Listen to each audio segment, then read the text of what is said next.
किसी और का हक कभी लेना नहीं। और माने सिर्फ भोजन नहीं, उसके हक का पैसा, उसके हक की खुशियां, उसके हक का भोजन, किसी और के हक का कुछ भी लेने से हम अपने जीवन में दरिद्रता लिखते हैं, दुख लिखते हैं। और जरूरी नहीं वो दंड तुरंत ही मिलता है। सुदामा जी को तुरंत नहीं मिला। वो गुरुकुल से चले गए, बड़े होते हैं, शादी होती है, बच्चे होते हैं, उसके बाद उनके जीवन में दरिद्रता आती है। और ऐसी दरिद्रता कि उनके घर में अन्न का दाना तक नहीं होता है।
तो अगर आप एवरीडे ही अजीब मूड के साथ आएंगे घर पे, आप एवरीडे ही इरिटेटेड आएंगे घर पे, आप एवरीडे ही अनॉय करेंगे अपने आसपास वालों को, और फिर आप कार्ड उठा लोगे, अच्छा आई हैव बैड डेज, मेरी वजह से नहीं है, मुझ पे क्यों उतार रहे हो? करेक्ट। डे 1 पे I will support you, day 2 पे I will be okay, day 3 पे I will feel a bit irritated, day 4 पे आई विल लाइक अरे भाई रोज ही एक चीज।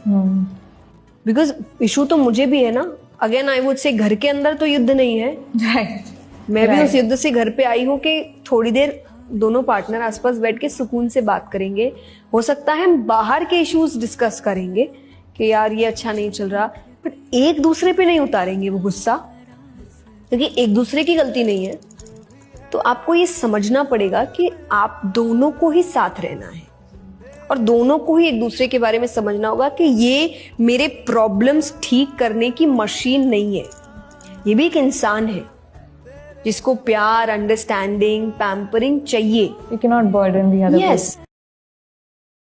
स्वाभाविक तौर से आज श्री कृष्ण या श्री राम हमारे सामने नहीं है हमें जो सीख दे, पर अस्वाभाविक तौर से वो स्क्रिप्चर्स हमारे पास है। मुझे आज भी याद है, मेरे पापा ने मुझे कहा था कि दादाजी उनसे कहते थे कि रामायण पढ़ना एक डिग्री से कम नहीं है, कि जिसने उसको समझ लिया वो एक तरीके से जीवन को कैसे जीना है ये समझ लेता है, कि जब कंफ्यूजन आए तो क्या करना है, जब वचन फर्ज की बात आए तो क्या करना है, जब जैसे श्री राम के पास जब सीता माता का हरण होता है तो सेना नहीं थी और उनके पास एट प्रेजेंट जंगल में वानर ही थे। उन्होंने वानरों की सेना तैयार की, यानी जो है उसी से बेस्ट निकालो, ना कि वेट करो कि जिस दिन बेस्ट मिलेगा उस दिन मैं काम शुरू करूँ।